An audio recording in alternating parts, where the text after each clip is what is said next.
तर आज सकाळचे वाजले होते 5 आणि आम्ही निघालोय पुण्याच्या दिशेने देवदर्शनाला।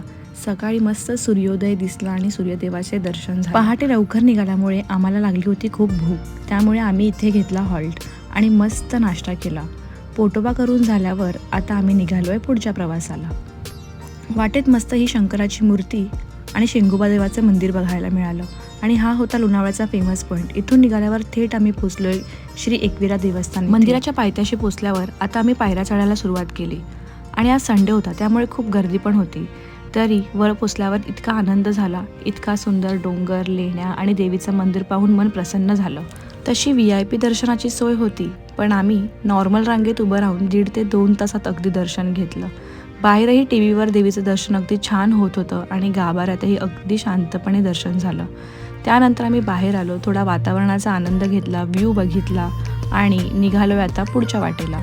वाटेत खूप भूक लागली होती, त्यासाठी आम्ही लंचला थांबलो ह्या खानावळीमध्ये।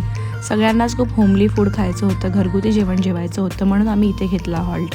इकडचं जेवण इतकं सुंदर आणि छान होतं, तुम्ही कधी आलात तर इथे नक्की भेट द्या, अगदी घरगुती जेवण आहे। लोणावळ्यातील हे दर्शन झाल्यानंतर आम्ही निघालो खंडाळ्याच्या दिशेने आणि इथे होती मस्त बोटिंग। तर मग हा चान्स मला काही सोडायचा नव्हता, त्यामुळे आम्ही पटकन गेलो बोटिंगसाठी आणि मी इतकी खुश झाली कारण 15 मिनटं मस्त रिलॅक्स होणार होतो आणि बोटिंग करणार होतो। बोटिंग करून झाल्यानंतर अजून थंड होण्यासाठी आम्ही इकडे खाल्ली कुल्फी। कुल्फी खाऊन झाल्यानंतर नेक्स्ट स्पॉट होता खोपोलीमधील हा गगनगिरी महाराजांचा मठ। इथे कधीही आलं तरी अगदी प्रसन्न, शांत आणि पॉझिटिव्ह वाटतं। इथे महाप्रसादही खूप छान भेटतो, पण आज तो बंद होता, त्यामुळे दर्शन अगदी शांत घेऊन आम्ही थोडा वेळ बसलो आणि इथून निघालो आमच्या नेक्स्ट स्पॉटला। महड येथील अष्टविनायकांपैकी एक मंदिर, तेच म्हणजे वरदविनायक मंदिर।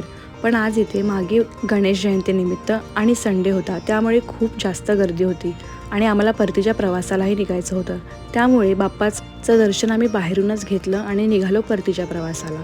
सूर्योदयापासून सूर्यास्ताचा आज असा हा दिवस होता आणि खूप छान पॉझिटिव्ह वाईब्स देणारा होता। थँक्यू।